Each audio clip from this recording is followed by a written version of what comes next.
Hola, ¿qué tal? Mi nombre es Jorge Emilio y bienvenidos a su podcast Mi Camino. El día de hoy tenemos un invitado muy especial, pero antes un fuerte aplauso.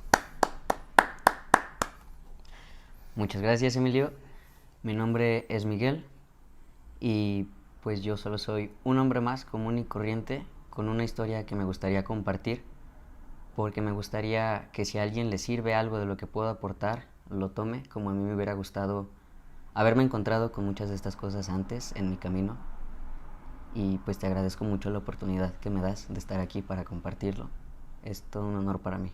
Gracias a ti por haber aceptado la invitación, por tener el valor de venir aquí. Y me identifico un poco con esto que mencionas de me gustaría el que alguien me hubiera dado algún consejo, el que alguien me hubiera dicho, oye, puedes venir por aquí, oye, puedes hacer esto. Así que arranquemos. ¿Cómo empieza tu camino? Muy bien, pues primero que nada, un poquito sobre mí. Soy un profesionista, tengo 26 años, actualmente estoy estudiando mi maestría, trabajo dando entrenamiento personalizado y soy un hombre trans. ¿Por qué quisiera compartir esto?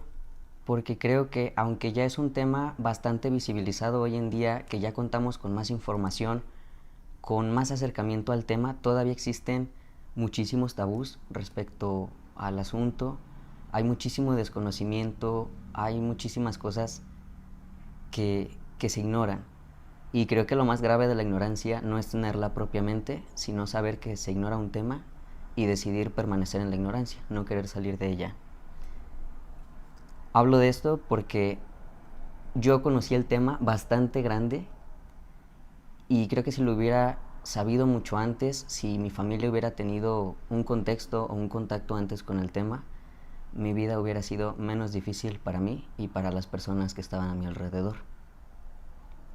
Bueno, pues primero que nada, la transexualidad definitivamente no es algo que se elija, no es como que un día despiertes y digas, hoy tengo ganas de echarme en contra a todo el mundo, ir en contra de la sociedad y hacerme la vida súper complicada porque se me antojó.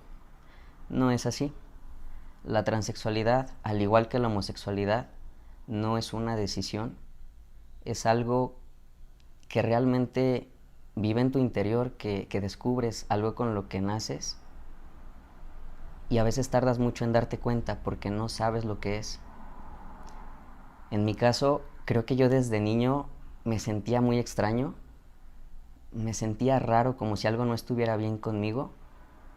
Mi mamá me dijo una vez que cuando yo tenía 3 años le dije, mamá, soy un niño. Se preocupó muchísimo, se asustó y ahí empezó mi historia con psicólogos, uno tras otro. Y yo me daba cuenta que cuando daba señales de ser diferente o de que me sentía diferente, los adultos a mi alrededor o la sociedad en general reaccionaba con miedo, con represión, con castigos o preocupación al respecto. Entonces yo crecí con esa idea condicionado a que estaba mal ser diferente, que entonces lo que yo sentía era algo que debía ocultar, que debía erradicar, que estaba mal. Entonces crecí ocultándolo e intentando cambiarlo. Yo me sentía muy diferente al resto de mis compañeros. Cuando iba a fiestas prefería irme a jugar fútbol con los niños, a jugar a la casita con las niñas. En mis juegos yo quería ser Superman, no quería ser la princesa encerrada en el castillo. Cosas así. Pero conforme uno va creciendo, la sociedad te va enseñando que está mal, que te tienes que adaptar a lo que te tocó y nada más. Mi mamá se preocupaba y de alguna manera creo que con el pasar de los años fue aceptando esa parte mía. Nunca le quedó muy claro qué sucedía conmigo, pero siento que de alguna manera me aceptó porque llegó un punto en el que ella me permitía escoger mis juguetes. Si yo quería un Max Steel, me daba un Max Steel, un Hot Wheels, un Hot Wheels. También me llegó a permitir elegir mi ropa del área que yo quisiera. Pero me dejó muy en claro que eso era adentro, en casa, en la seguridad de las paredes de mi familia. Y que si salíamos a la calle o a algún evento tenía que usar vestido, tenía que comportarme de otra manera. Ahora entiendo que lo hizo porque me quería proteger. Porque dijo, ok, yo entiendo que tú eres así, no sé qué pasa, pero te acepto, pero el mundo no va a ser igual de amable contigo allá afuera, así que te quiero cuidar. Yo siempre viví solo con mi madre, Mi papá nos dejó cuando yo tenía como 1 o 2 años. Entonces crecí con mi mamá y una tía que vivió con nosotros hasta que yo estuve en la secundaria. Y básicamente ese era mi ambiente. No tengo hermanos, siempre fui un niño bastante reservado. Pienso que por lo mismo no me permitía desenvolverme auténticamente, siempre vivía bajo la sombra de inseguridades, de sentirme culpable por sentirme diferente. Conforme fui creciendo, fui entendiendo que tenía que ocultarlo por las reacciones de profesores, de amigos, incluso de familiares que se alejaban cuando veían ese tipo de conductas. Cuando llegué a la secundaria, créeme que traté con todas mis fuerzas de adaptarme a lo que se esperaba de mí. Dije, ok, va a ser como una transición de la primaria a la secundaria, borrón y cuenta nueva. Vamos a intentar dejarnos el cabello un poco largo, usar ropa un poco más femenina y tratar de ser lo que se espera que sea. Porque yo siempre fui un niño de shorts, playera y, o sea, me veías en la calle y ni siquiera se te ocurría que fuera niña. Mi mamá me dejaba tener el cabello corto, entonces vivía algo neutro. Cuando entré a la secundaria, de verdad, intenté con todas mis fuerzas adaptarme a ese estereotipo de niña de secundaria. Fracasé, rotundamente fracasé. Yo me veía en el espejo y te juro que veía un transvesti. Me veía con vestido, me veía con cabello largo, pero me veía horrible y me sentía sumamente infeliz. No pude con eso más de unos meses. Volví a cortar mi cabello, volví a las playeras, a los shorts y como si nada. Algo que me gustaría hacer mucho hincapié en esto es que de verdad la mente es algo sumamente poderoso, increíblemente poderoso, y la mayoría desconocemos el potencial que tenemos, la fuerza que puede tener un pensamiento, una idea. Es algo maravilloso. Cuando yo era muy pequeño, recuerdo que tenía un ritual. Todos los días me acostaba en el sillón de la sala y repasaba mi contorno, mi silueta con mi dedo y me dibujaba músculos. Me visualizaba de grande con barba, con músculos, como un hombre. Yo quería ser como Goku. Entonces, todos los días me visualizaba así y decía, no sé cómo lo voy a hacer, pero de alguna u otra manera juro que lo voy a hacer. No quiero ser como mi mamá, como mis amigas, no quiero ser así. Lo hice y lo tuve siempre muy en mente.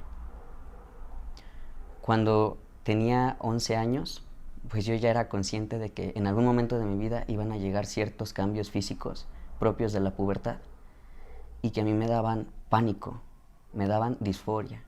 La disforia de género es una sensación de frustración, de ira, desesperación tremenda, de querer correr de ti mismo y no saber cómo quitártela. Es una ansiedad horrible que sientes cuando ves algo de ti y tienes la sensación de que no te pertenece, de que eso no eres tú, que no es tuyo.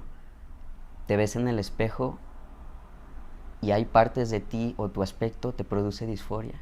A mí me producía disforia la idea de pensar que algún día iba a tener un aspecto femenino. Tenía mucho miedo de que llegara la pubertad y quería hacer lo que fuera para evitarlo. Todos mis cumpleaños, desde que tengo memoria, pedí ese deseo. Quiero tener el pecho plano, no quiero crecer, quiero quedarme como estoy. Cuando cumplí los 11, una vez vi unos Juegos Olímpicos en la televisión y me llamó la atención que vi unas corredoras y tenían el pecho plano. Y le pregunté a mi mamá, oye, ¿esas son mujeres? Y me dijo, sí. Y le digo, ¿y por qué tienen el pecho plano? Y me dicen, es que hacen mucho ejercicio, corren mucho. Entonces ya verás al Miguelito de 11 años dándole vueltas a la manzana todos los días como loco. A esa edad descubrí, yo siempre he sido muy ñoño, me encanta investigar cosas. Descubrí un fenómeno que se llama la tríada del atleta. Es un fenómeno que sucede con atletas de alto rendimiento, en el que someten su cuerpo a un estrés físico tan importante que la poca energía con la que cuentan en su cuerpo, su organismo le da prioridad a funciones de supervivencia antes que las reproductivas. Entonces dejan de menstruar, disminuye el volumen mamario, entre otros cambios. Yo dije, ok, si ellas pueden, voy a hacer eso. Mi mamá era era bariatra, es médico que después se especializó en nutrición, así que pasé la mayor parte de mi infancia escuchando pláticas en su consultorio con sus pacientes sobre nutrición. Tenía una idea más o menos aproximada de una dieta, un déficit calórico, un superávit. Entonces dije, vamos a intentarlo. Me intenté autosometer a un déficit calórico muy importante, restringiéndome muchos alimentos. Empecé a entrenar más, yo estaba en gimnasia, me metí a atletismo en la secundaria con el objetivo de llegar a tener un pecho plano y de no permitir que sucedieran otro tipo de cambios.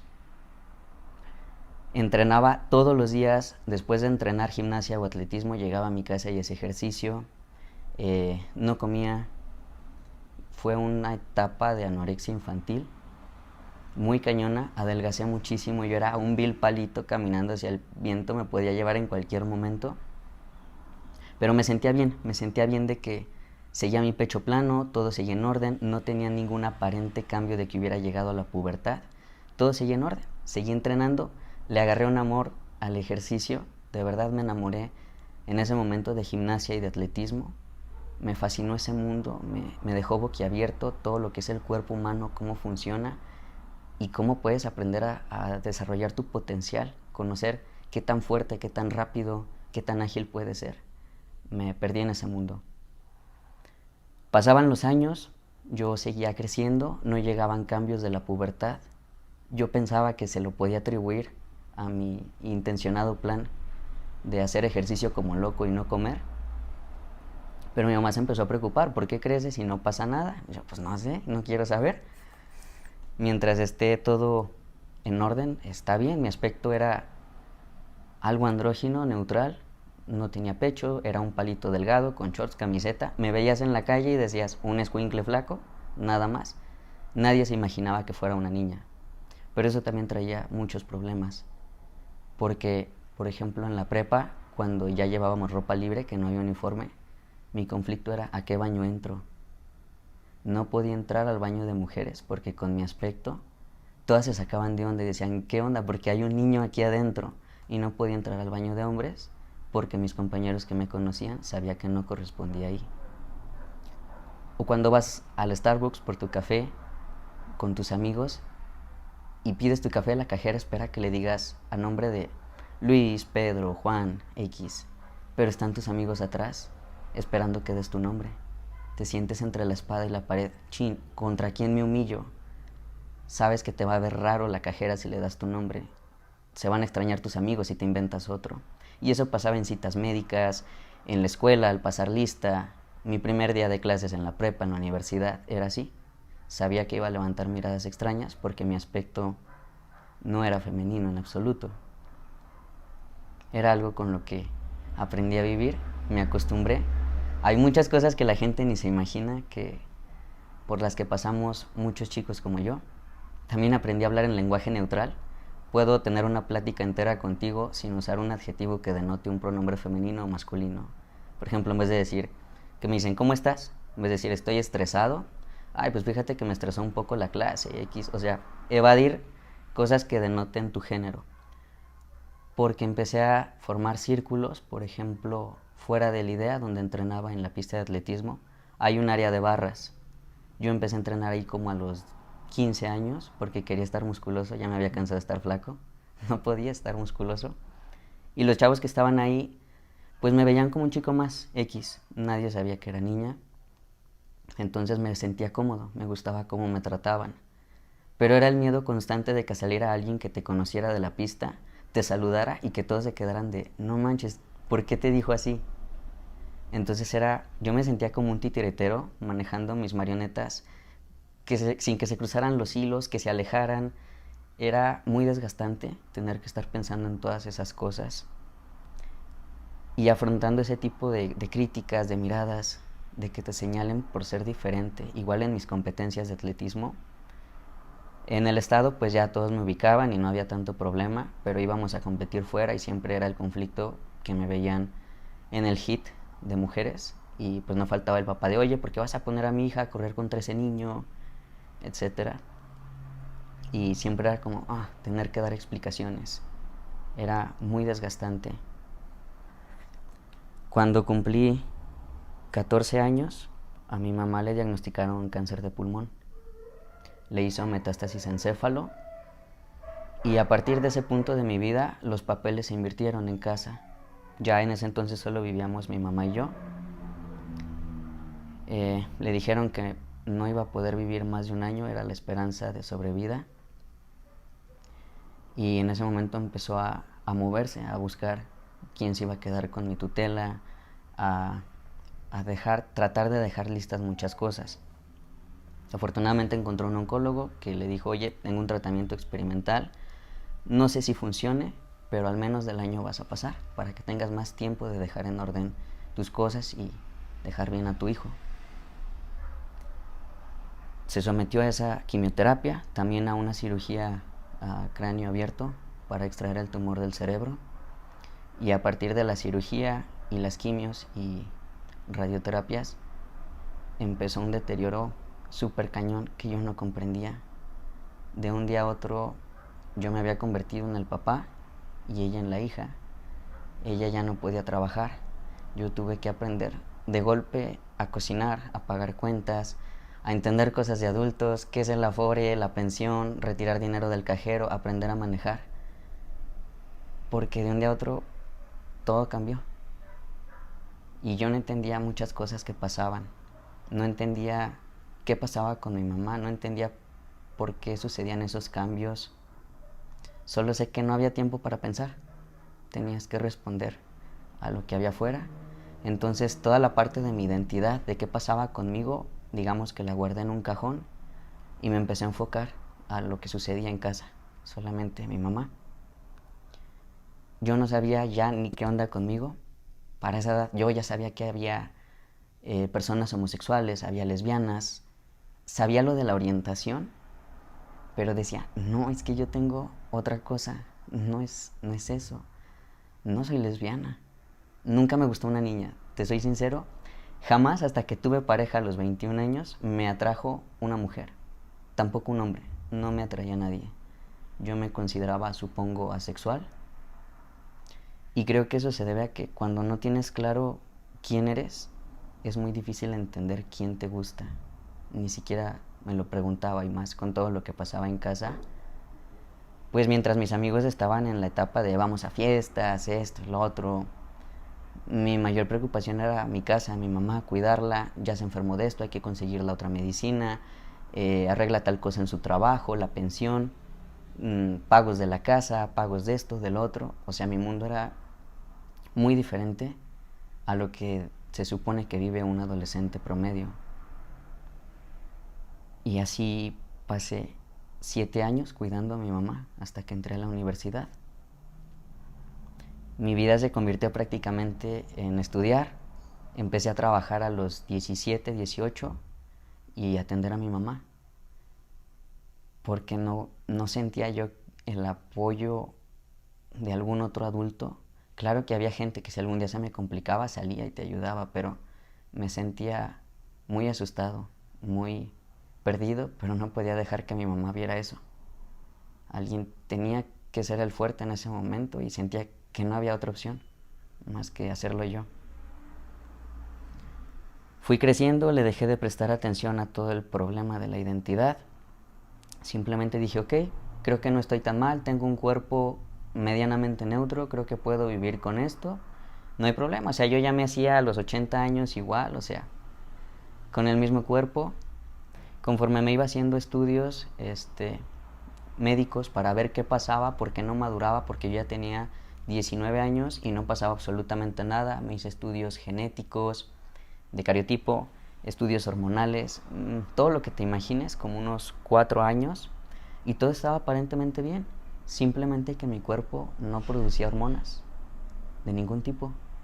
Mi cuerpo no producía estrógenos, no producía progesterona en niveles normales. Y no se sabía por qué. No sé qué tanto haya sido a lo que me induje de niño con el ejercicio y la dieta restrictiva. No sé qué tanto haya sido la mente. No lo sé. Porque cuando tenía 19 precisamente, suspendí el ejercicio un buen rato, regresé a comer normal pero no pasaba nada, seguía igual.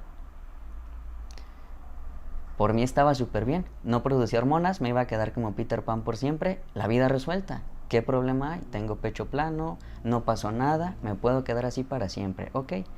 Pero resulta que las hormonas no son solo para temas de maduración sexual, sino para mantener otro tipo de procesos vitales que en mí ya estaban en desequilibrio. Empecé con osteoporosis muy joven, empecé a tener problemas de rendimiento, para dormir, un montón de cosas que ni te imaginas. Irónicamente, los papás que se quejaban de que ponían a su niña a competir con un niño, su niña estaba en ventaja hormonalmente hablando respecto a mí, ella estaba dopada.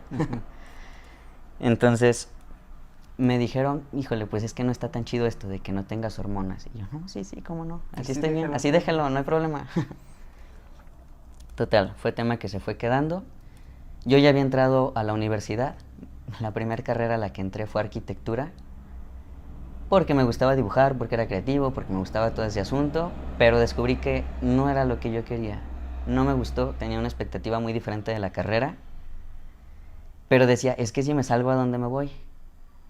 Y me visualizaba de grande y decía, es que no, o sea, no me veo en ninguna carrera. Entiendo ahora que lo que no me veía era como arquitecta, como médica, como psicóloga, como lo que fuera. Y que las etiquetas que me ponían a todos los lugares a los que iba, lesbiana, tomboy, me irritaban. O sea, me emperraban muchísimo y yo no sabía por qué. Lo que me enojaba no era el que me tacharan con la etiqueta de homosexual, sino que dentro de ella iba implícita la etiqueta de mujer.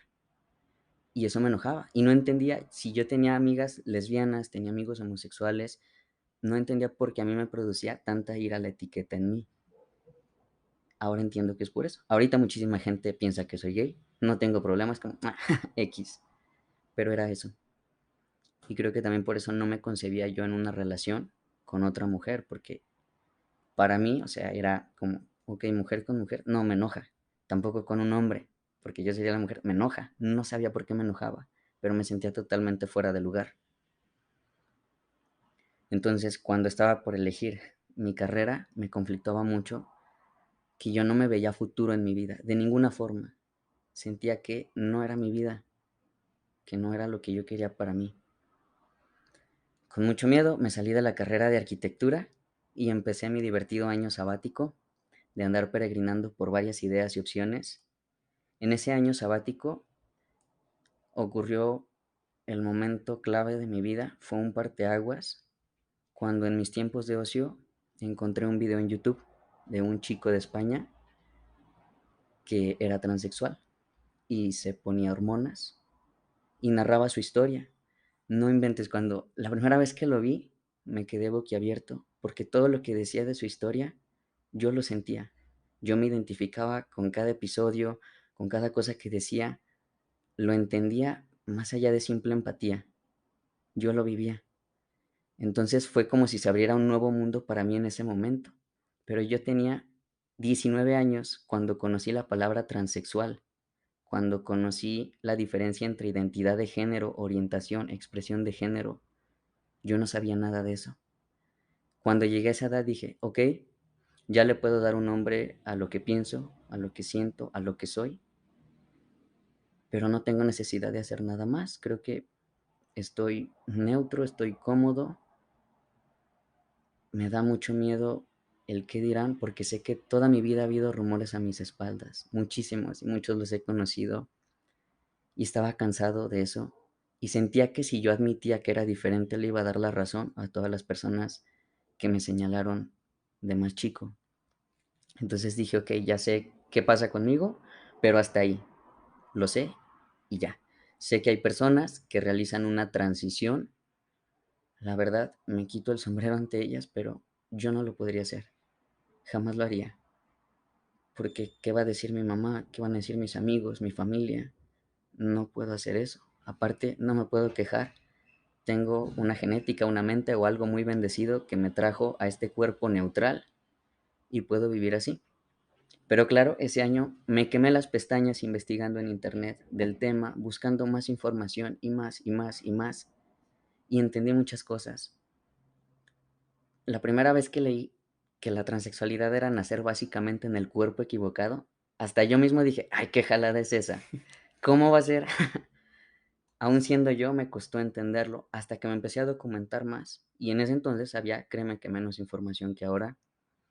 Empecé a descubrir incluso artículos científicos, donde explican cómo se da el desarrollo fetal, que si hay un desequilibrio hormonal en cierto punto de la gestación, incluso en el nacimiento, en muchas etapas de la vida, puede haber una diversidad impresionante entre macho y hembra. O sea, no solo es macho y hembra. ¿Y qué pasa con todos los intersexuales? Se les tacha como intersexuales por un aspecto físico al nacer, pero ¿y su aspecto neurológico? ¿Cómo se configuran sus patrones neurológicos, su sistema límbico, sus emociones? Es diferente en hombres y mujeres. Y se ha descubierto, se ha hecho el estudio en mujeres trans, que sus estructuras y patrones neuronales encajan más con los patrones de mujeres cisgénero, mujeres biológicas. Cisgénero es lo contrario a transgénero o transexual. Una mujer cisgénero es una mujer que nace como hembra y se identifica como mujer. Una mujer transexual es una mujer que nace como macho, pero se identifica psicológica y emocionalmente como mujer. Cuando empecé a documentarme y ver que no era una jalada, o sea, que de verdad tenía bases incluso fisiológicas, me di la oportunidad de considerarlo más a fondo y decir, ok, puede ser real, yo soy así, puede pasar esto. Te digo, se me abrió un mundo completamente nuevo, pero yo seguí en silencio. Todo ese año me quedé en silencio, igual que el resto de mi vida, porque era algo que yo sentía que iba a llevar conmigo a la tumba. En algún punto de mi infancia acepté que me sentía diferente, que quería ser niño, que me sentía niño. Mis diarios, cuando los escribí, estaban en masculino, porque yo así me sentía, no me veía de otra forma. Pero creí que ahí iba a quedar, solo en mi privacidad, en mi cabeza y quizá en la sospecha de mis conocidos. Así que, pues ese año me lo guardé. Cuando llegamos a final del año, mi endocrinólogo me dijo, ¿sabes qué? No sé qué pasa contigo, pero no está bien, no te puedes quedar sin hormonas por el resto de tu vida, porque precisamente te está afectando en otros sistemas y vas a tener una calidad de vida muy mala si sigues así. Te necesitamos inducir la pubertad. Cuando me dijeron eso, sentí como un balde de agua helada que me caía encima, como si me dijeran, te vamos a tirar todo tu progreso, todo lo que conseguiste hasta ahorita en tu vida, a la basura para que suceda exactamente lo que has evitado con tanto afán. Para ese entonces yo ya tenía todo este panorama, este contexto, la documentación, y dije, no manches, es ahora o nunca. Si me quedo callado, va a pasar, y sé que voy a tener la vida más infeliz. No quería llegar a los 80 años y decir, esta no es la vida que yo quería, no la disfruté, no fui feliz. Entonces, cuando estaba con el endocrinólogo, le dije, va, si me tienes que dar una terapia de reemplazo hormonal de por vida, quiero que sea esta. Sé que hay estrógenos y progesterona, pero también testosterona, y que va a inducir otros cambios, pero a fin de cuentas va a nivelar mis niveles hormonales y va a solucionar todos los problemas que también tengo. ¿Es verdad? Sí, estás en lo cierto. Pues bueno, era endocrinóloga mi doctora. Ella me conocía desde muy chico, era amiga de mi mamá. Así que vio mi proceso, conocía mi personalidad, mi identidad desde siempre. Me dijo, está bien, no me sorprende, haz lo que te haga feliz y quiero que sepas que tienes mi apoyo. Que fuera la primera persona a la que le revelaba cómo me sentía y lo que quería hacer y me expresara su apoyo, no manches, fue también una pieza clave en mi vida, sentir el respaldo aunque sea de una persona, que no estaba solo. Y eso me impulsó a decir, va, lo voy a hacer, pero dame chance de ir primero saliendo del closet, por así decirlo, con mis círculos más cercanos. Empecé con amigos, mis amigos más cercanos, igual, ninguno se sorprendió, me conocían de toda la vida y fue como, güey, ya sabía. Así fue con casi todos. Dejé al último a mi mamá. Mi mamá en ese entonces ya estaba muy enferma. El cáncer es algo que avanza muy rápido y te come físicamente.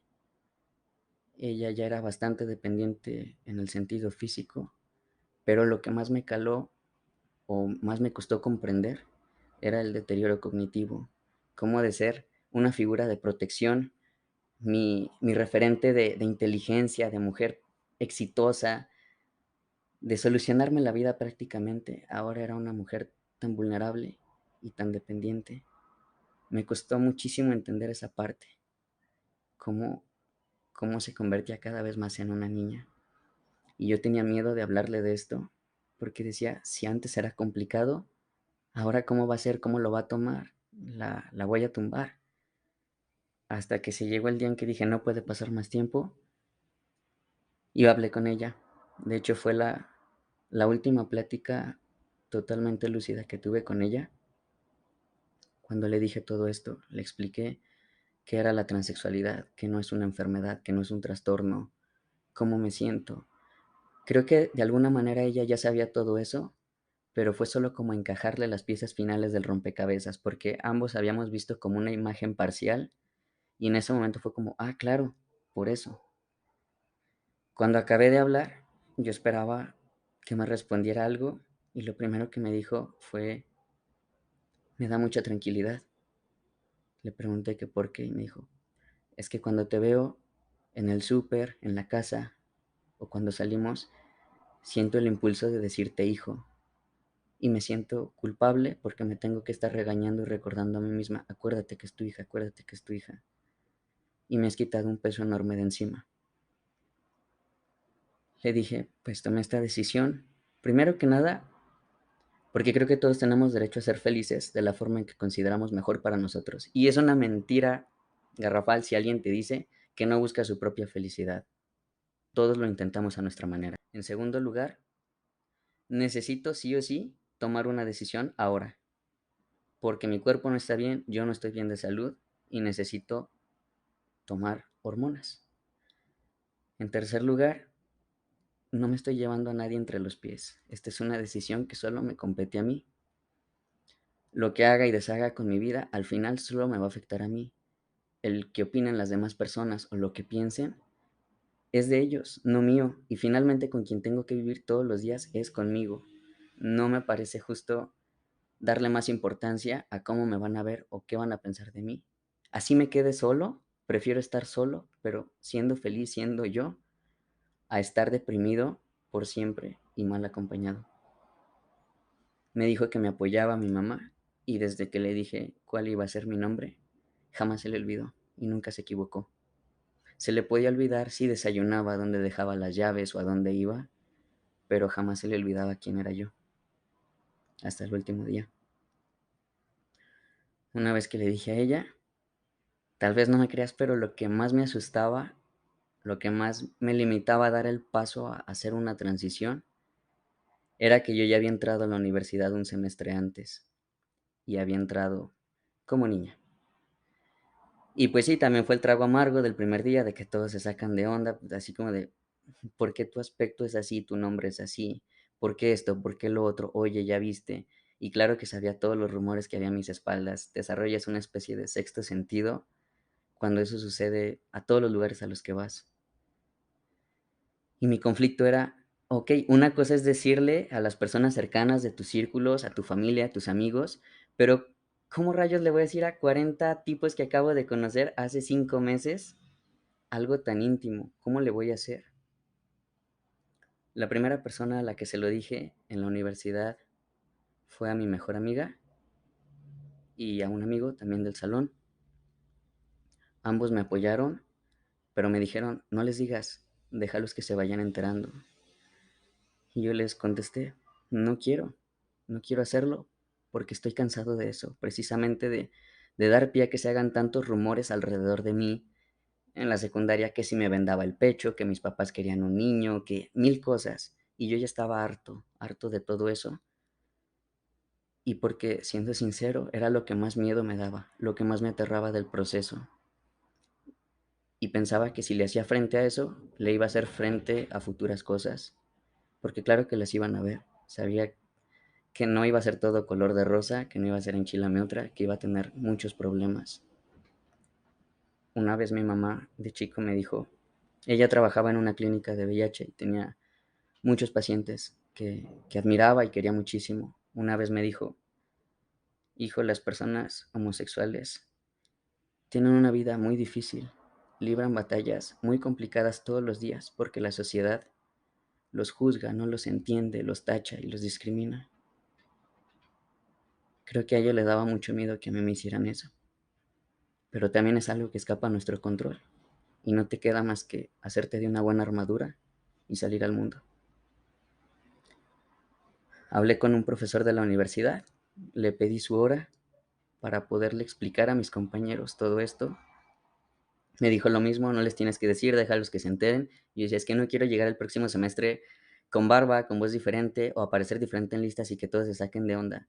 Creo que las cosas yo las quiero decir de frente y que si alguien tiene algo que decirme, lo haga en ese momento. No quiero que se escondan en rumores o a mis espaldas. Me dijo, va.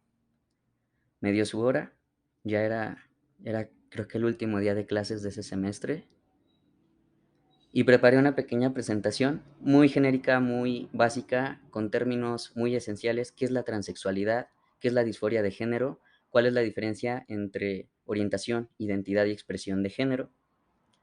La transexualidad, pues que es básicamente eso, nacer en el cuerpo equivocado, sí, sí se puede, de verdad que se puede, que no coincida tu mundo interior, tus emociones, tus pensamientos, tu sentir, incluso tu energía, con lo que la sociedad espera de ti.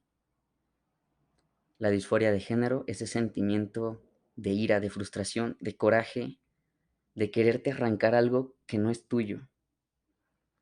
La diferencia entre orientación e identidad. Orientación es quién te gusta, identidad es quién eres, expresión de género, cómo te expresas. Y no tiene nada que ver el uno con el otro. No porque tú seas homosexual te tienes que expresar de una manera afeminada. Todos conocemos amigos gays que son súper rudos masculinos, cosas que se asocian a la masculinidad, entre comillas. Igual la identidad de género. Hay personas, hay hombres transgénero que son homosexuales, que se sienten atraídos por hombres. Hay hombres transgénero heterosexuales que se sienten atraídos por mujeres. Y todas las combinaciones que te puedas imaginar entre esos tres son posibles, porque no son lo mismo y no están vinculadas. Sería un error dar por sentado que como a mí me gustaban los Hot Wheels de chiquito, si a otra niña le gustan los Hot Wheels, va a ser trans. O es lesbiana. Le gustan los Hot Wheels, así como yo prefiero el helado de chocolate o el de vainilla. X. Eso fue básicamente lo que les traté de explicar. Al final les dije, bueno, pues les explico esto, porque yo me siento así y asá. Tomé una decisión. Tal vez aparezca mi nombre diferente en listas, tal vez sucedan estos cambios. Y les dije que no esperaba ni sus aplausos ni reconocimientos, que lo mínimo que esperaba era respeto, porque creo que yo no le había faltado el respeto a nadie. Mientras decía mi presentación y mi discurso, te juro que por dentro me temblaba, las piernas sentía que eran de gelatina. Solo recuerdo que miraba a los ojos a mis dos mejores amigos y trataba de concentrarme. Cuando terminó todo, bajé. Me dijeron, güey, te veía súper seguro, súper firme. Pero yo me sentía como encuerado a mitad del zócalo. Era algo muy incómodo y teníamos un partido de fútbol después de eso para cerrar el curso. Entonces cuando fuimos a los vestidores fue como de, chale, o sea, ¿a qué vestidor entro? No, pues me esperé a que salieran todos. Ya que no había nadie, entré por última vez al vestidor de mujeres. Y cuando iba entrando, regresó una compañera y me dijo, oye, eres muy valiente, te admiro eso. Y ya, salí a la cancha, todo pasó como si nada, terminó el semestre y pues en vacaciones yo empecé con mi transición. Te explico qué es una transición. A mí me gusta más verlo como una revelación. Yo no era mujer antes, yo no soy hombre ahora, yo siempre he sido hombre, siempre he sido yo, siempre he estado, siempre ha sido mi mente, mis emociones, mi pensar, mi todo, siempre he sido yo. La diferencia es que ahora le estoy dejando saber al mundo quién soy yo. Así que la transición realmente no es mía, sino de las personas que están a mi alrededor. Ellas son quienes deben de transicionar el concepto que tenían de mí de un género a otro. Yo solamente estoy revelándome, mostrándome cómo soy. La transición se da en un contexto médico o físico, sí con hormonas, en la que hay cambios físicos. No todas las transiciones son iguales, depende mucho de tu genética, de tu estilo de vida, de mil factores. No a todos les sale barba, no a todos les cambia la voz igual, no todos... Es muy diferente, como a cualquier hombre cisgénero, todos son diferentes, es lo mismo. Hay una transición legal donde tienes que arreglar tus papeles, tu acta de nacimiento, tu nombre, homologar todo, todo, tu CURP, el IMSS, todo lo que tengas, y la transición social, que era lo que yo había empezado en la escuela, con mis amigos y en todos lados. Empecé la transición, fui descubriendo partes mías que no conocía, me fui sintiendo cada vez más libre de poder ser yo, y fue algo, no inventes, que dije, wow, me hubiera encantado saber esto desde más chico para haber podido vivir antes. De verdad, no tiene precio poder salir a la calle hoy y solo ser tú, sin tener que dar explicaciones, sin que te etiqueten, sin que te señalen, sin tenerte que estar ocultando, sin tener miedo a no ser tú. Es algo increíble. Pues empecé mi transición en segundo semestre, ya regresé con mi nuevo nombre, nuevos tratos, todos nos estábamos adaptando. Para mi sorpresa, la universidad era el ambiente que más miedo me daba, porque no sabía cómo iban a reaccionar. Para mí eran todos prácticamente personas nuevas en mi vida. Y para mi sorpresa, ha sido el círculo en el que más aceptado me he sentido, en el que más cómodo me sentí. Me hicieron sentir, uno más de ellos se lo tomaron muy bien y eso se los agradezco. No me alcanzaría la vida para terminar de agradecerles eso. Para ese entonces, para tercer semestre, mi mamá ya estaba muy mal. Yo ya no podía tenerla en casa porque había días que regresaba de la universidad y se le olvidaba comer, se le olvidaban sus pastillas. A veces se caía, me la encontraba tirada. Le decía, ¿desde qué hora estás ahí? No, pues desde la mañana. Me desesperé muchísimo porque no sabía qué hacer con ella. En ningún asilo la querían aceptar, ni siquiera de día, porque no era mayor de 60 años. Batallé mucho con esa parte hasta que encontré una estancia donde podía estar todo el tiempo y me daba tranquilidad que había servicio médico las 24 horas. Y ella ya necesitaba eso, necesitaba oxígeno, necesitaba muchos cuidados. Su cáncer del pulmón seguía avanzando y ya estaba prácticamente en cama. Yo me encargaba pues de trabajar para solventar mis gastos porque todo lo de su pensión pues era únicamente para sus medicinas, su estancia. Y yo le decía, no te preocupes, yo estoy bien, me va bien, trabajo. Trabajaba los fines de semana en un antro, estudiaba entre semana, por las tardes iba a cuidarla, a llevarle cosas al médico, a sus terapias, a hacerme cargo de ella. Y básicamente en ese momento mi vida estaba dividida en ser estudiante, trabajar y cuidarla. Pasaron muchas cosas ese semestre. Conforme iba sintiéndome cada vez más yo mismo, empezó la parte, ok, ya empecé a consolidar mi identidad y empecé a darme cuenta que me atraían las mujeres. Pero X, yo no sabía nada de eso, jamás había salido con nadie. Mm, Mi mejor amiga de la universidad, nos hicimos súper cercanos, éramos uña y mugre. Ella se fue a vivir a Guadalajara un tiempo porque era atleta y estaba en una especie de concentración allá. Y conforme pasaba el tiempo y salíamos y nos veíamos, yo empezaba a notar, mira, tiene bonitos ojos, mira, tiene bonita sonrisa. Y me empecé a abrir con ella muchísimo y ella conmigo, hasta que dije, no inventes, creo que me gusta, pero no estaba seguro de qué se sentía que te gustara alguien. No sabía nada de ese mundo, para mí era muy desconcertante. Cuando me atreví a decirle, cuando se lo confesé, le rogué que si no era correspondido, que por favor me perdonara y que no cambiara nada. No quería perder una amiga. Para mi sorpresa me dijo, es correspondido.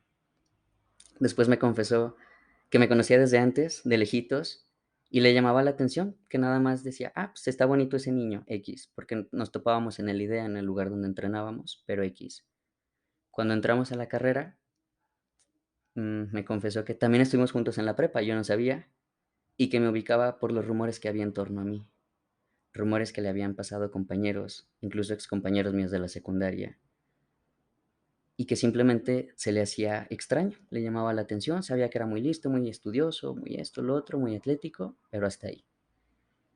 Cuando empezamos a llevarnos mucho, me dijo, es que algo de ti me atraía, pero a mí no me gustan las mujeres, a mí me gustan los hombres, y no sabía por qué tú me llamabas la atención.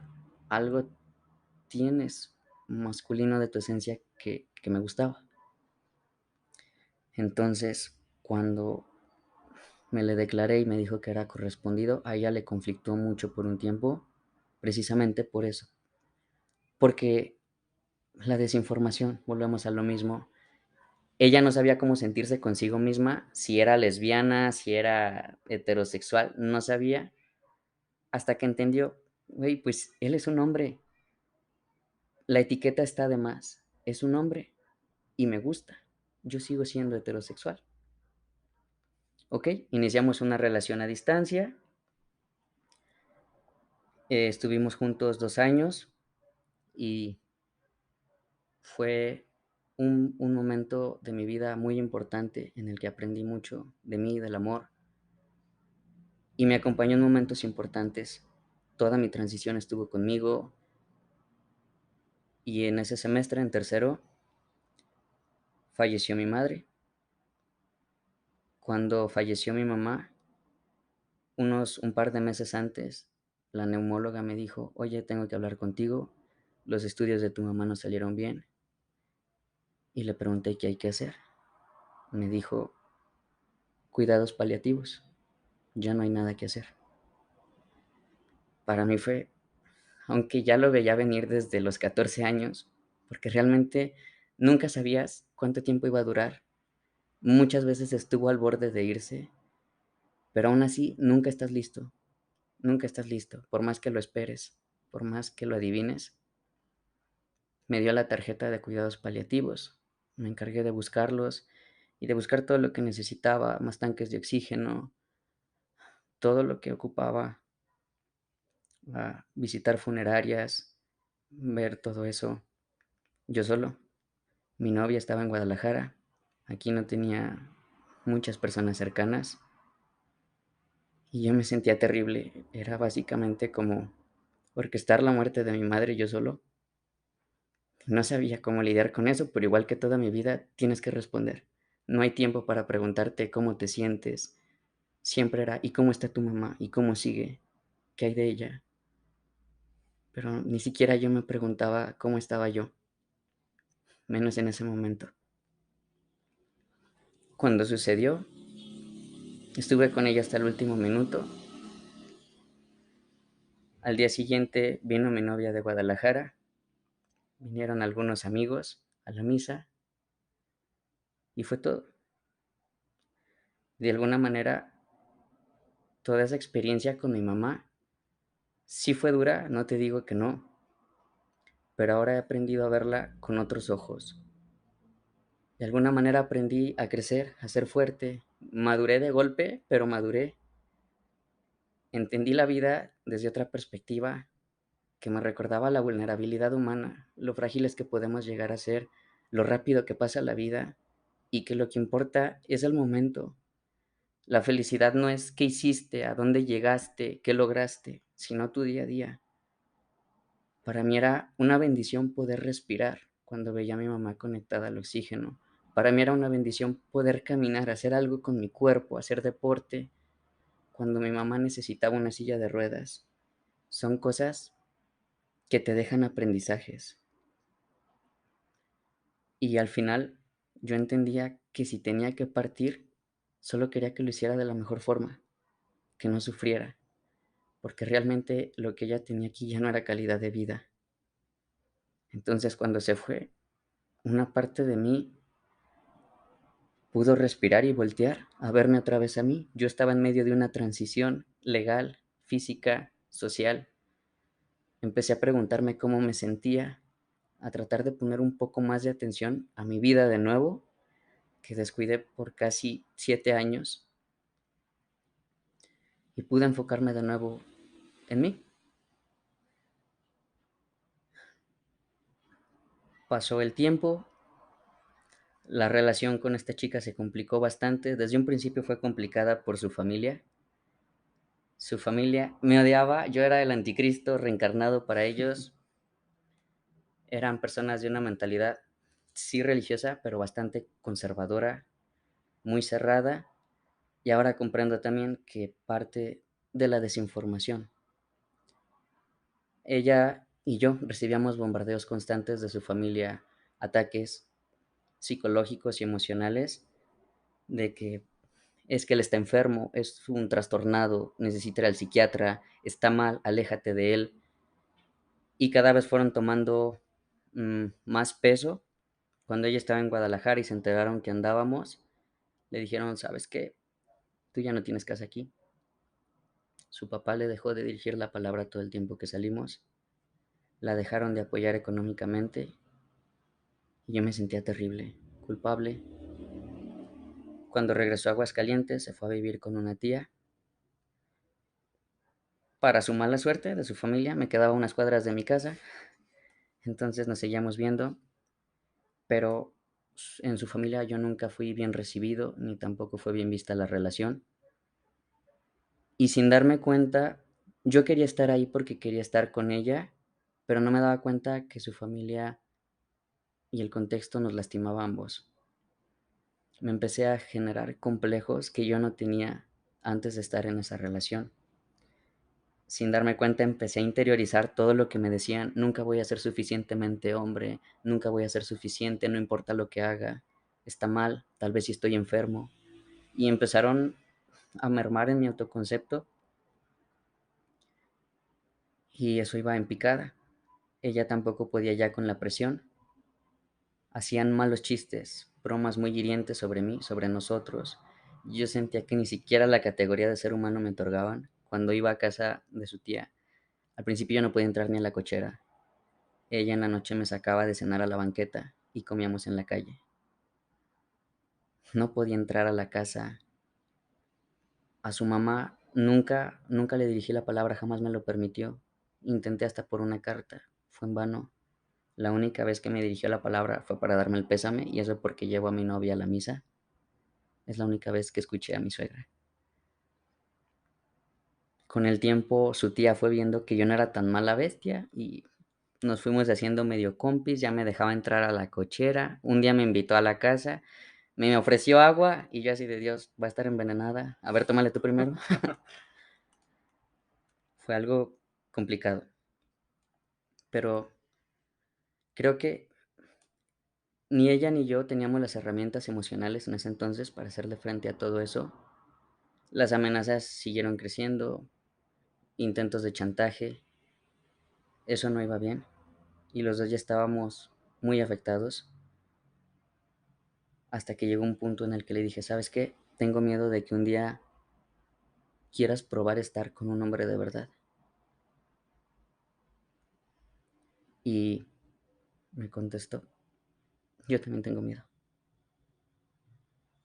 Ese para mí fue el derrumbe emocional de los más cañones de mi vida. Confirmar uno de mis temores. Pasó el tiempo, seguían los problemas con la familia, la relación. Ella se volvió a ir a estudiar a otro lado y al final sucedió. Ocurrió una infidelidad. Y lo que más me dolió, creo que cualquiera nos dolería una infidelidad, pero cuando te pega en tu talón de Aquiles, que era tu punto más débil y que conocían, a mí me destrozó, me dejó, mi autoestima estaba hecha añicos, todo terminó ahí, nos dejamos de hablar, yo quedé muy afectado de esa relación, terminamos cuando yo iba en último semestre de la carrera.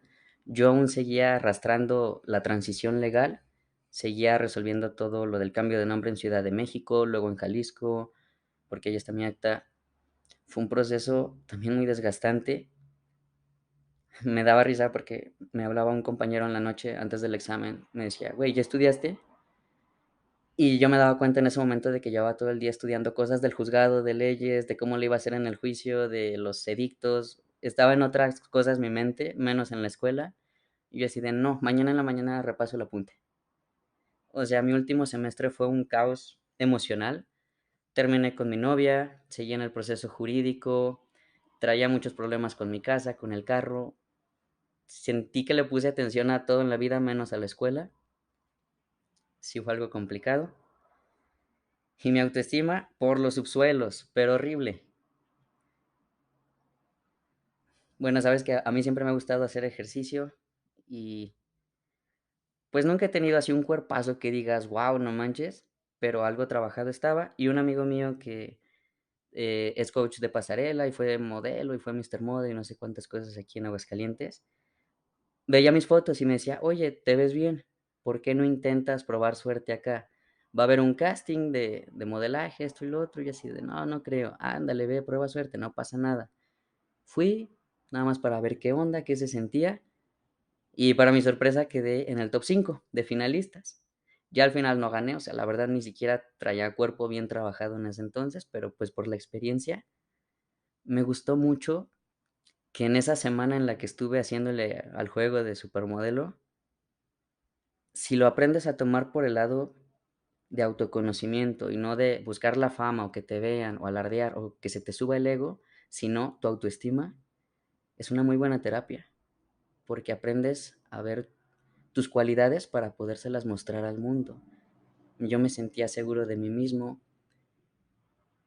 me gustó mucho de la parte psicológica que trabajé conmigo en ese periodo, pero hasta ahí. Total, volvemos al semestre, el caos, todo. En ese inter del semestre, a finales de la temporada, conocí a otra chica que me empezó a atraer también un poco. Y yo le atraía a ella, empezamos a salir, yo le dije, ¿sabes qué? La verdad vengo de una relación así ya sea, no sé si estoy listo, lo entendió, fuimos muy despacio y conocí el otro lado de la moneda. Terminamos siendo novios y su familia era un amor de personas. Yo tenía mucho miedo de que les dijera, les decía, por favor no les digas, hasta que me dijo, es que ya le dije a mi mamá. Le dije, ¿y cómo reaccionó? Me dijo, X, no le dio importancia, nomás dijo, ah, qué guapo. Y yo así, no inventes, ¿eso es posible? O sea, para mí era increíble, no lo podía concebir. Y a esta chica yo tampoco le tuve que decir. Aguascalientes Ranch, alguien le dijo por mí, antes de que saliéramos, este, alguien le dijo, oye amiguita, te tengo que decir algo de este chico. Y yo le pregunté, ¿y qué pensaste? ¿Te molesta? Me contestó, si me molestara, ¿crees que hubiera salido contigo? Y yo así de, ah, no. Ah, no. Entonces, tuve una muy buena relación con ella. Es de verdad la persona más madura, más inteligente, más capaz que he conocido en toda mi vida. Tampoco me alcanzaría la vida para terminar de agradecerle todo lo que me aportó a ella y a su familia. Y me di cuenta de ese cambio o contraste entre mi primera relación en el contexto de familiar, de familia política, suegros, a esta nueva relación. Son personas educadas, cultas, de mente abierta, y eso hace mucha diferencia. El que la gente tenga acceso a la información, que sea educada, cambia totalmente su panorama de las cosas. Igual cuando su papá se enteró, su hermano, todos, no hubo diferencia. Me trataban bien. La primera vez que fui a su casa, yo decía así como, no manches, ¿si puedo entrar a tu casa? ¿No se enojan? Me invitaron a pasar, comimos, me ofrecieron café. Yo en ese entonces traía gastritis porque estrés. Y no, muchas gracias, es que ahorita solo puedo tomar descafeinado porque si no, no duermo, me duele la panza, ¿sabe qué? Y en la noche me habla y me dice, oye, mi mamá acaba de meter café descafeinado al carrito del súper para cuando vengas. Y yo, no inventes, te juro que se me salió una lágrima. No podía creer que tuviera alguien, su familia, esa atención así conmigo después de todo lo que había vivido. Se me derritió el corazón. Y para mí fue una parte hermosa, algo que agradezco tanto que pasara, que me hubieran hecho parte de ese núcleo familiar, de sentir que yo pertenecía a algún lado y que me acogieran así, que se preocuparan por mí, si me enfermaba me cuidaban, estaban al pendiente de mí, me invitaban a viajes familiares, a comidas, todo. Y yo me sentía en el Edén. Decía, wow, qué increíbles personas. Es algo que yo siempre había querido, sentirme como parte de una familia, un domingo familiar, qué se siente, cómo es. Y ahí encontré todo eso. Y ahí fue más contundente todavía. Sí, es la información.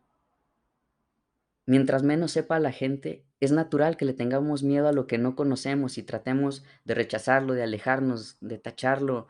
Antes era con la brujería, con los herejes, con mil cosas.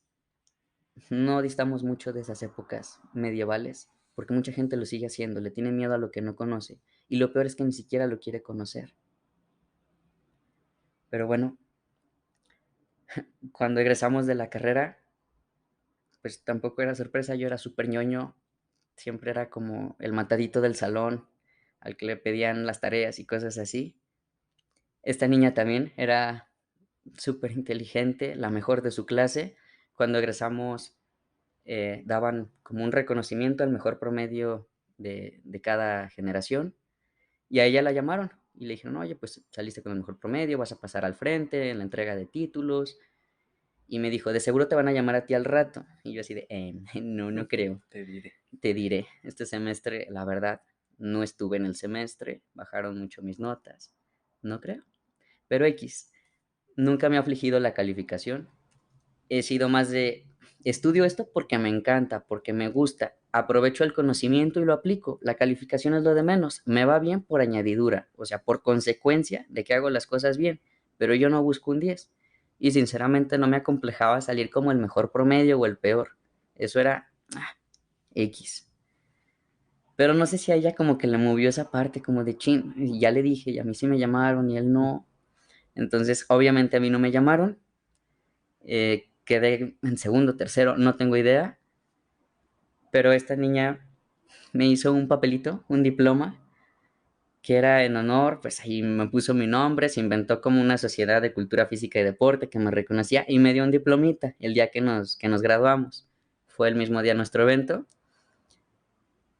pero lo que me dijo, o sea, lo que ella reconocía mediante ese papelito en mí, cambió también drásticamente mi autoconcepto. Yo seguía con mi autoestima algo dañada, siempre he sido muy duro conmigo mismo, muy severo, pienso que por mi historia de vida, pues tener que ocultar quién soy, ser muy restrictivo conmigo, tener que responder a todo lo que pasaba con mi mamá, siempre me exigí demasiado y nunca fui amable conmigo.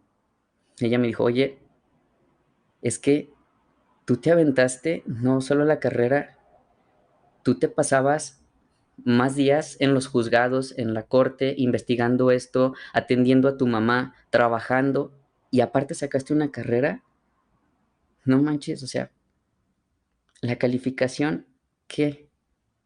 Tenía razón. Yo no me había dado cuenta de todo lo que había logrado. Hice mucho y no me lo había reconocido hasta entonces. No fue fácil sacar una casa, a una mamá enferma, una transición completa y una carrera, una relación, una ruptura.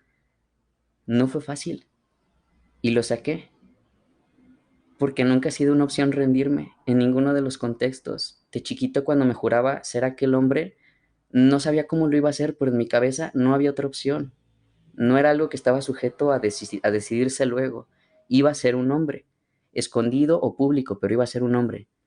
Iba a terminar mi carrera, tampoco estaba sujeto a decisión. No sé cómo le iba a hacer con mi mamá, pero tiene que estar bien. Y no sé si tengo que trabajar toda la noche o todo el fin de semana, pero la voy a cuidar. Igual esto, algo que me ha quedado muy claro en mi vida es que si tú te propones algo y de verdad lo anhelas, lo quieres, buscas los medios, no pretextos. Y sí, te das de golpes contra la pared 1000 veces, o sea, yo la regué de 1000 maneras. Cuando inicié la transición, no conocía a otro hombre trans aquí en Aguascalientes, no sabía cómo hacerle, me sentía yo solo, no sabía para dónde moverme, cómo se hace el cambio. Me aventé solito a Ciudad de México, ni siquiera sabía moverme en el metro, me perdí, no sabía nada. Fui a parar con muchos endocrinólogos charlatanes que no tenían idea de lo que hacían. Fui solito haciendo mi camino hasta que empecé a encontrarlo. A la par, encontré algunas personas aquí en el estado, un pequeño grupo de hombres transexuales que funcionan como una red de apoyo precisamente. Entre ellos son como una familia que se echan la mano con esas cosas. Oye, ¿cómo le hiciste con esto? Ah, no, pues yo hice esto y aquello. Mira, te sugiero que vayas acá. Pero eso fue ya muy entrada la transición. Agradezco haberlos conocido porque también de ellos he aprendido muchísimo, muchísimo. Y me sorprendía cómo unos aparentemente completos extraños podían tenderte la mano así de genuinamente. Y entendí eso. Todos estuvimos igual de perdidos, igual de solos, igual de asustados, sintiéndonos miserables, culpables por cómo nos sentíamos desde niños. Y la vida de por sí ya es suficientemente complicada como para no ayudarnos, para no decir, hey, por acá, mira, puedes hacer esto, no estás solo. Eso es lo que yo pretendo con todo esto. Ahorita hay muchos chicos o amigos que conocen a alguien o conocen a alguien que conoce a alguien que está en una situación similar y me dicen, oye, ¿puedes hablar con él para explicarle cómo se hace la transición médica, legal, social, cómo fue tu historia? ¿Qué? O sea, ¿qué necesitas prever? ¿Qué va a pasar? Y con mucho gusto les aporto mi historia para que tomen lo que les sirva. Porque yo hubiera anhelado conocer así a alguien que me dijera, mira, va a pasar esto, mira, puedes hacer aquello, no está mal que te sientas así, no estás solo y no estás enfermo. Y manda a volar a tus ex-suegros. Hay mucha gente que no sabe lo que dice. No te lo creas, no los dejes, no lo permitas. Pero eso solo se logra construyendo una autoestima, una base sólida. Y eso fue algo que fue muy inestable toda mi vida, partiendo desde mi autoconcepto, quién soy. Entonces apenas lo empezaba a trabajar cuando egresaba de la carrera, cuando estaba con esta chica. Yo traía muchísimos complejos encima, muy fuertes. Traía complejos que decía, esto no estaba aquí hace unos años, ¿por qué ahora me molesta? ¿Por qué ahora me duele? No lo entendía. Empecé a ir a terapia. Esta chica también me ayudó bastante. No era su responsabilidad quitarme ningún complejo porque eso solo dependía de mí. Pero vaya que supo abrazarme con todas mis heridas y besarlas y quererme así tal cual era. Y aunque no lo creas, sí ayudó a tumbar muchos complejos e ideas muy tontas que tenía, que me habían hecho otras personas. Y empecé a despertar de nuevo. El amigo de la pasarela anterior me invitó otra vez. Oye, ya estás más trabajado, te veo muy bien. Fíjate que va a haber este otro certamen. ¿Cómo ves? Y yo así como de, no, pues es que mira, ahorita estoy trabajando, estoy ocupado, traigo 1000 cosas, estoy estudiando la maestría. Ándale, intenta probar suerte. Mira, pues pregunta, nada pierdes. Y ya, pregunté, ¿no? Nomás como por compromiso. Hablé con la coordinadora por mensaje. Oye, pues, ¿qué requisitos ocupo? No, pues tal, tal y tal. Y me dieron más de 1,75. Y yo, qué caray. No, pues, es que estoy chiquito, ¿cómo ve? Ay, amigo, pues no, pues a ver si para la otra. Y que se mete a mi perfil y me responde, oye, estás muy bien, tienes buen perfil, déjame hablar con Dirección Nacional a ver qué dicen, ¿va? Y ya, pues creo que habló con Dirección Nacional, creo que la primera vez le dijeron que no, por la estatura igual. Le platiqué a mi amigo que me está invitando y le dije, no, pues mira, la neta lo intenté, pero que no. No, ¿cómo que no? A ver, yo arreglo. No sé qué arreglo con Dirección Nacional. No, que ya estás. Y yo, que la tostada. Pues ya ni modo de hacerlo quedar mal. Entonces fui a hablar con la coordinadora, firmar contrato y todo, que me platicara cómo iba a estar todo el show. Y pues ya en el contrato, entre las 1000 cláusulas, decía algo así como bien tonto, como requisitos, entre 1000 cosas. ser hombre biológico de nacimiento. Y yo todavía haciéndome güey. Oye, ¿a qué se refiere eso? O sea que las personas trans no pueden participar. Y me dice, no, no, eso sí no, no se puede. Y yo, qué cara, qué pena de verdad. Fíjate que yo soy un hombre trans. Y se queda boquiabierta y me dice, no te preocupes, vuelvo a hablar con Dirección Nacional. Me aceptaron, entré al certamen, supuestamente iba a acabar como en mes y medio, 2 meses, pero pandemia. Fue al año siguiente, empezaba la pandemia, entonces se fue aplazando, aplazando, aplazando, pero a nosotros nos daba tiempo de ir trabajando. En un certamen, para los que no estén muy familiarizados, no es nada más el verte bonito, sí es un certamen que se basa en estética, pero también es saber expresarte en público, tener oratoria, dominio del escenario, proyectar seguridad en tu pasarela. Hay diferentes pasarelas en traje de baño, en traje de gala, en ropa casual, presentación, preguntas, oratoria. Es una preparación muy compleja, pero a mí lo que me fascinó del proceso es que tienes que trabajar de nuevo contigo, buscar tus cualidades, explotarlas, creértela, más que nada creértela. Y yo quería creerme que podía estar ahí, que merecía estar ahí, que era un hombre igual de válido que los que caminaban a mi alrededor. Eso era lo único que yo quería. Y me costó muchísimo, muchísimo. El trabajo físico, pues sí, le puse atención un poco. Nunca había estado así de piernón, eso me encantó. Siempre tendía a ser muy flaco, pero me encantó que psicológicamente no salí siendo la misma persona que entró. Entró un chico dudoso, inseguro, que no se terminaba de creer que era inteligente, que era guapo, que era carismático. No lo veía. Y cuando salí, sentí que no necesitaba ni de un certamen, ni de fotografías, ni de fama para querérmela. Yo me sentía bien. Pero en el transcurso, pues también afronté muchos retos.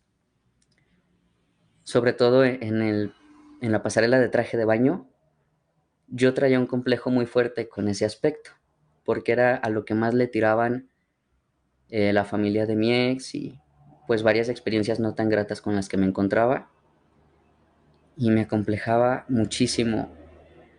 Yo prestaba mucha atención a eso. Hay unas cosas que se llaman packers, se usan precisamente para disimular el bulto y hay muchos packers, hay de todos los tamaños, formas, lo que te imagines, carísimos de París, pero los hay.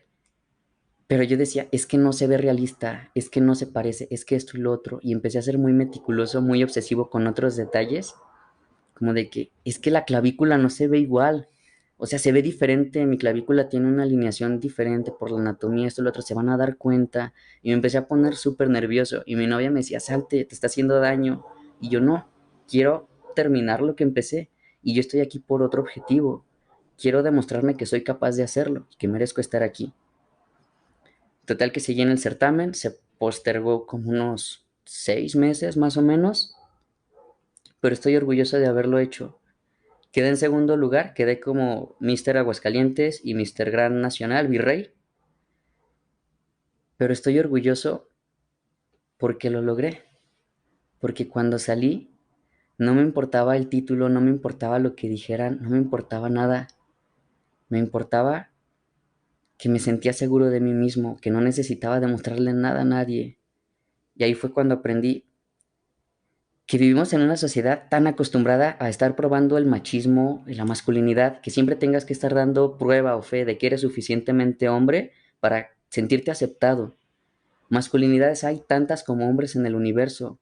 No porque uses una gorra floreada o un sombrero vaquero eres más o menos masculino. Si la gorra floreada es tu forma de ser, es tu masculinidad y no es menos hombre porque tú ya eres un hombre. Entonces lo que uses va a ser propio de un hombre y te dejas de quitar, te dejas de aferrar a etiquetas como de tengo que verme así, tengo que comportarme así, tienes que ser tú y ya, como tú seas, no importa. Creo que eso es lo más rescatable de todo el proceso que viví en el certamen. Para mí fue muy satisfactorio voltear atrás en ese punto al finalizar el certamen y ver mi vida cuando yo era niño, odiaba quién era, odiaba mi cuerpo, odiaba mi vida, odiaba cómo me llamaba, me sentía feo, todos me hacían el feo en la escuela, nadie se quería acercar a mí porque era raro. Y verme ahorita parado sobre un escenario en traje de baño, hablando, y la gente admirando mi cuerpo y reconociéndome como un hombre guapo incluso, decía, wow, ¿cómo pasé de allá a acá? Es difícil vivir una infancia trans, una pubertad trans, muy difícil, porque hay puntos en los que te odias, ya no quieres esa vida y no sabes que hay otra opción, no sabes a dónde correr. No es un tema raro que entre las personas trans haya antecedentes de intentos de suicidio o ideas suicidas. Yo tuve ideas suicidas desde los 7 años. Me empezaron a medicar a esa edad. Me diagnosticaron depresión crónica hasta la prepa. Y era por eso, porque yo no quería mi vida, la odiaba. Y cuando empecé mi transición, empecé a cultivar el amor propio. Hubo un psiquiatra muy old school que me dijo, no, es que tú haces tu transición porque te odias y te odias tanto que quieres deshacerte de cualquier rastro tuyo, incluso la feminidad. Y yo así de, güey, te lo hocico ahí. Hacer esto requiere de un chingo de amor propio. O sea, requiere de pararte enfrente del mundo y decirle, yo soy así, aunque se lancen todos en tu contra, aunque te quedes solo, aunque te juzguen, aunque te señalen, requiere muchísimos más huevos que los que tendrías tú por decirme que eres un hombre cisgénero, así que te lo hocico.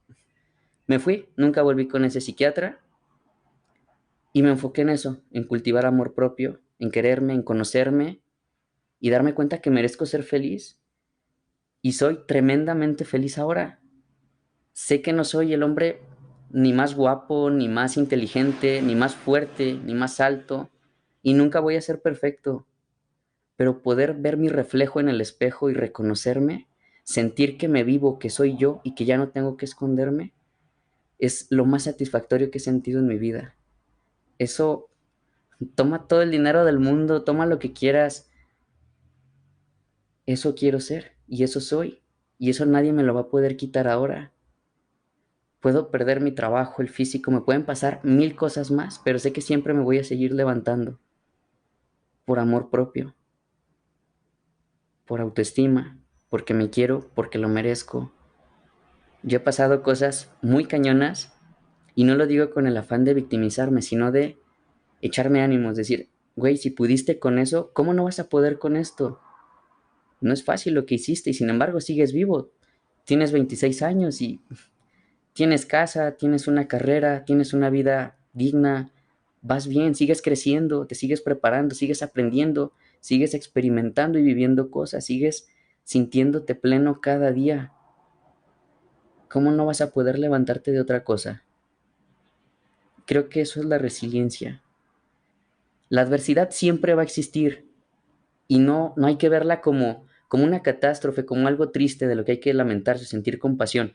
Yo lo veo como escalones, son estructuras que se derrumban, te tiran al mundo, se hace un caos, quedas entre escombros y lloras, sí, pero los escombros te sirven para levantarte encima de ellos y avanzar al siguiente escalón.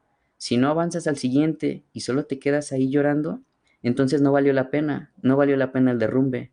Si no aprendiste de él, si no te sirvió para dar el siguiente paso, ¿cuál fue el objetivo? Todo, absolutamente todo tiene una lección, algo que aprender, algo que te va a hacer crecer. Mi historia no es una historia mala o llena de cosas tristes. No existen cosas buenas o cosas malas, solo existen cosas. Que le querramos dar un matiz, eso ya depende de cada quien. Existen cosas de las que podemos aprender y crecer. Eso es lo que quisiera que entendieran todos. Que ser diferente no es algo malo, que nunca van a estar solos, siempre va a haber una sola persona, aunque sea una, que los apoye. Siempre que les digo a los chicos que se acercan a mí, me dicen, es que mis papás no me apoyan, me van a correr de mi casa, me voy a quedar sin amigos. Considérame tu hermano mayor entonces. Yo voy a estar para ti, no vas a estar solo, nunca vas a estar solo. Y estoy seguro que como yo va a haber más personas, pero que si vale la pena dejar todo ello por tu propia felicidad, hazlo. Tú eres quien te va a acompañar toda la vida, no ellos, no sus opiniones. Cuando sus opiniones te pagan la cuenta de la luz, piénsalo, pero no lo hacen.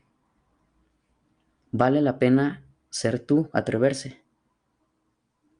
Eso es algo que no cambiaría absolutamente por nada en el mundo. Muy, muy interesante tu camino. Yo conocía nada de lo que acabas de decir, o sea, quedé impactado con todo lo que has recorrido y me gustaría que habláramos un poquito para ver si entendí o que me hagas entender de mejor manera. Primero, resaltar lo de tu mamá. Creo que en algún capítulo anterior ya había una mamá mencionado que muchas veces hacen las cosas por el amor. El hecho de que quisiera ella como cubrirte ante la sociedad es porque sabe cómo es la sociedad. Sabe que atacan a todo aquello que sea diferente, que no cumpla con una norma que ya está establecida, que estableció no sé quién, no sé por qué, pero La cultura. eso es lo que está ahí establecido. Y si alguien no lo hace, ahí empezamos a criticar, a juzgar, a atacar, a hacer sentir mal a las personas. Entonces ahí siento que esa fue la parte que quiso como cubrir tu mamá en este amor que tiene y al final tú cuando comienzas tus conflictos desde primaria y secundaria, la secundaria siempre es como muy difícil porque estamos, o sea, tú tenías este cambio de no sé quién soy, que tienen todos estos adolescentes que están llenos de miedo y lo único que hacen es para ocultar su miedo a ser muy groseros con todos los demás. Exactamente, es una jungla. Ajá, ahí, eso es lo peor del mundo es la secundaria. Y, y después pasamos a esta parte del no saber, que la gente que no sabe o desconoce, como bien mencionaste, le tiene miedo a todo eso. A lo desconocido, el ser humano siempre es tenerle miedo e intentar atacarlo porque no saben qué es lo que puede pasar, porque no sabe qué es. Y después mencionaste algo muy complicado que era este ya trastorno alimenticio que tuviste en la secundaria por el miedo de no saber quién eras. Tenías una idea, sabías que no querías, pero no sabías qué querías. Exactamente. Lo vi como una forma de evitar lo que no quería que llegara. Nunca pensé en hacerme daño como, sí, me voy a hacer anoréxico y voy a lastimar mi cuerpo. Fue consecuencia de un afán de querer huir de algo que yo veía como inminente. Así era mi desesperación por no querer que llegara. Y ya después te enfrentas contra una cosa más fuerte que te pone ahí la vida, que es la enfermedad de tu mamá. Después conlleva que tú te desarrolles, digamos que en un aspecto de madurez mucho más rápido a una temprana edad. Te eras pues un niño todavía. Y fue entonces cuando dices que tienes que aprender a manejar, a pagar cuentas, a entender qué es el SAT, el seguro y Todo y es todas horrible. estas cosas de adulto que uno todavía está como, bueno, pero ¿qué significa SAT? ¿Y Sí, por qué me puede meter a la cárcel ese señor? O sea, es todo este proceso al que te enfrentaste desde muy temprana edad y yo te conocí en la universidad. Y recuerdo mucho esa plática que nos diste, que nos hiciste esa presentación. Yo cuando vi que te paraste dije, ¿qué nos va a platicar? Porque yo sí te tengo en ese estándar de que eres el más inteligente del salón. Yo sí te recuerdo, eres el muchas más gracias. inteligente, no eres el promedio número uno, porque también vi ese proceso en el que te empezaste a alejar un poquito de la escuela. O sea, hubo unos semestres en los que ya empezabas a llegar un poquito tarde, ya no llegabas a las primeras clases, No faltaba, me iba todo ajá, el día a Ciudad de México o a Jalisco. las clases de en las mañanas a veces no llegabas, llegabas tarde o como dices, incluso a veces no llegabas. Recuerdo que en los exámenes yo siempre llevaba mi guía y escuchaba a este Aldo que se aprendía todo de memoria. Entonces en exámenes me gustaba sentarme ahí a un lado de él porque te repasaba todo así, literal, tal cual lo decía la presentación, te lo recitaba de memoria y ahí estábamos todos escuchando para ver qué se nos pegaba antes del examen. Y recuerdo que tú llegabas, a ver, háblame, ¿de qué trata el examen? Y ya Aldo te empezaba a platicar y ya tú, ok, es esto, va, me rifo, ya te ibas a tu lugar y ya, siempre pasabas los exámenes, no sé por qué. No, pero sí fuiste como, o sea, también vi esa parte del proceso Y a lo que voy con esta plática, yo también me quedé así de, no mames, qué valor. O sea, para pararte enfrente de todos estos mensos, hablar de lo que sientes, sí es como de, wow. Y me gustó mucho algo que dijiste, que nada más nos pedías respeto. Y sí, o sea, era lo único que teníamos que hacer. Y creo que fue lo que hicimos. O sea, fue respetarte, era tu decisión, tu cuerpo y a nosotros qué nos importa. Y eso es lo que creo que tiene que entender las personas. Es lo que me gustaba de la universidad. Porque, bueno, yo también vivía complejado en la secundaria porque pues ahí traía mis traumas. Pasé a la prepa Ujú. y en la prepa me gustó mucho, era como, estaba entre los popularcillos y no. Y entré a la universidad y Ay, tú dije, siempre has sido popular, no, espérame. cálmese. Y entré a la universidad y fue como, aquí a nadie le importas, está bien chido. O sea, hay 200 salones y cada quien vive en su mundo y cada quien Ujú. hace lo que quiere y a nadie le importas. O sea, hubo un momento en el que nos pusimos a bailar payaso de rodeo ahí en donde se loncha y a nadie le importaba. O sea, era como, ok, es lo que estás haciendo y ya cada quien hace lo suyo. Y creo que es la parte que mencionas de que cuando la gente empieza a aprender, a descubrir que hay un mundo más grande, deja de darle importancia a pequeñeces. Ujú. Esta cosa que tus ex suegros no hicieron. Y, o sea, ellos tenían un miedo, no sé, a qué iban a decir de su hija, a todas estas críticas que siento que podrían ahí desarrollar las personas, los vecinos, familiares. Ujú. Entonces era este miedo y después te encuentras con tu familia de ensueño, con unos suegros que te quieren, que te compran café, que Descafeinado. descafeinado porque el niño le hace daño. Y, y siento que en toda esta parte de todo tu camino, que mencionaste algo importante, que en el camino nadie va solo. O sea, el camino es único, lo recorre cada quien se hace responsable de sus decisiones, pero nunca estamos solos, siempre hay alguien que puede estar a un lado de nosotros durante nuestro camino. Hay veces que nos cruzamos por momentos pequeños, hay veces que duramos muchos años. Si lo veo yo en retrospectiva, ya llevo 6 años de conocerte y creo que hoy es la primera vez que tenemos una plática Así de deep. así de cool. Hay algo que me gustaría puntualizar mucho, es que a lo mejor en el contexto de esta plática o de buscar información en general, se utiliza mucho como puntualizar si es hombre cisgénero o hombre biológico, o si es hombre transexual, o si mil cosas. Creo que esos son meramente etiquetas para fines prácticos, no sé, cuando vas al doctor, que sepan que eres un hombre trans, pues para fines médicos, ¿no? Que incumben a la consulta o otro tipo de cosas. Pero realmente yo no voy por la vida diciendo, hola, soy Miguel y soy un hombre trans. Es como si fuera por la vida diciendo, hola, soy Pedro y tengo un lunar en la nalga. O sea, eso solo le importa a Pedro. O sea, es como, ¿y a mí qué, güey? ¿Por qué tengo que saber eso? Es exactamente lo mismo. A mí no me avergüenza que las personas sepan que soy trans, pero tampoco me gusta ir con la bandera pegada en la frente, porque creo que vengo, en general, las personas trans venimos de una historia donde venimos escapando de ser señalados o puestos aparte, discriminados, aislados. Y lo que queremos ahorita es simplemente ser y encajar. Yo ahorita voy en la calle y lo último que pensaría una persona es que soy un hombre trans. Hay médicos que me dicen, oye, es que si no me dices, no me entero. No me entero, simplemente. Entonces dice uno, ¿qué necesidad de exponerse al mundo para que te vuelvan a señalar, a tú ponerte como algo aparte por una etiqueta?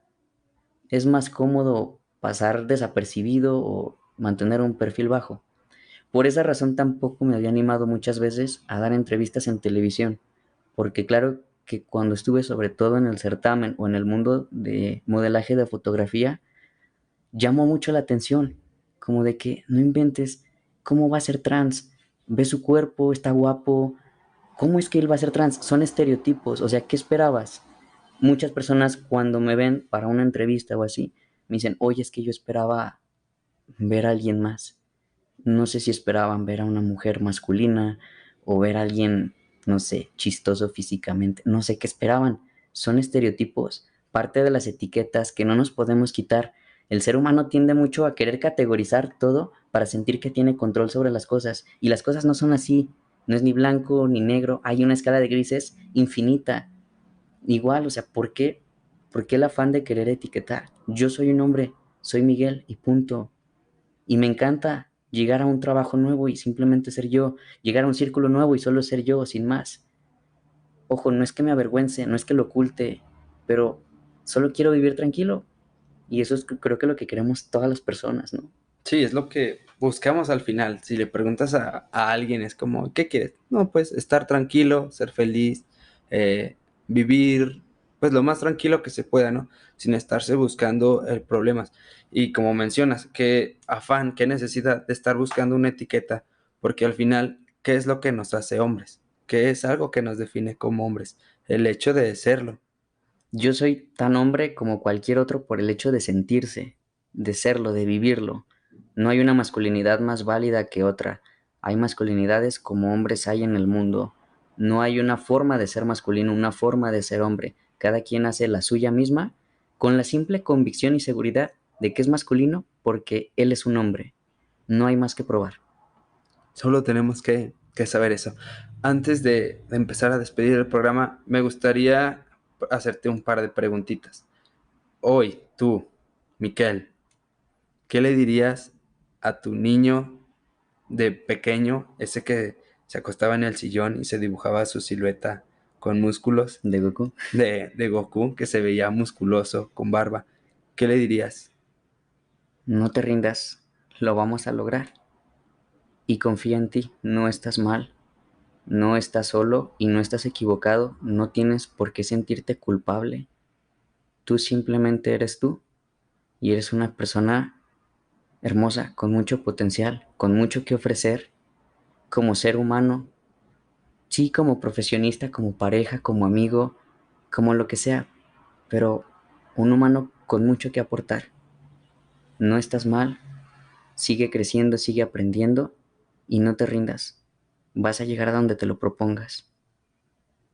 ¿Algún tip o consejo que le darías a alguien que está a punto de hacer su transición, a alguien que sabe que es un hombre o que sabe que es una mujer y no sabe cómo algo, no tiene esas herramientas que tú ya alcanzaste en este momento? Pues primero que nada, creo que lo que más nos detiene a todos es el miedo al que dirán. Ese es el principal obstáculo. Yo les recomendaría soltarse. Si da miedo pensar que te puedes quedar sin nadie, eso nunca va a pasar, siempre va a haber alguien, pero yo veo incluso ser trans como una especie de filtro para gente pendeja, porque quienes se quedan son quienes realmente valen la pena. Cuando yo empecé a salir del closet, claro que muchas personas me dieron la espalda y yo sabía que eso venía incluido en el paquete, pero quienes se quedaron, tengo la certeza de que son quienes valen la pena y son quienes hasta la fecha siguen en mi vida, con quienes puedo contar que son felices por mi felicidad. Y esa es la forma más genuina de amistad, de amor que puedes encontrar. Si se van, no valían la pena, no los merecías en tu vida y qué bueno que se fueron. ¿Para qué quieres gente que no es feliz con tu felicidad? No tengan miedo de salir al mundo y decir quién son. Lo más importante es que ustedes sean felices, no que complazcan al mundo, a ustedes. Con ustedes van a vivir por siempre y no siempre vamos a estar acompañados de un amigo, de una pareja, de una madre, de un padre. Al final, solo nos tenemos a nosotros. Y qué mejor que nos tengamos a nosotros sanos emocionalmente, psicológicamente y plenos, que nos querramos. Ese sería mi consejo. El, el amarnos, ¿no? Empezar desde un amor propio Ujú. y a partir de ahí empezar pues, aventarnos hacia el mundo. Así decir, este soy yo, así me quiero, así me acepto. El que quiere estar conmigo adelante, el que no, pues cámara, Cámara. no lo necesito, porque yo estoy bien conmigo. Y muchas veces siempre estamos como en el qué dirán y qué va a decir tal persona. Lo que tenga que decir, que no les importe, es su vida. Ustedes sabrán cómo vivirla sin dañar a terceros. Hay que poner eso bien en claro. Claro. Sin llevarnos a nadie entre las patas. Y simplemente si algo nos hace felices, disfrutarlo y hacerlo parte de nosotros. Empezar desde un amor propio, construyendo una autoestima y a partir de ahí la vida de verdad que se comienza a ver distinta. Solo aprendí en terapia. Muy bien, tú muy bien. Sigue yendo a terapia. Y Ir a terapia no me hizo menos hombre, al contrario, cada vez me siento mucho más hombre, me siento con más valor y me gusto cada día más. Yo soy Jorge Emilio Yo soy Miguel. y esto fue Mi Camino.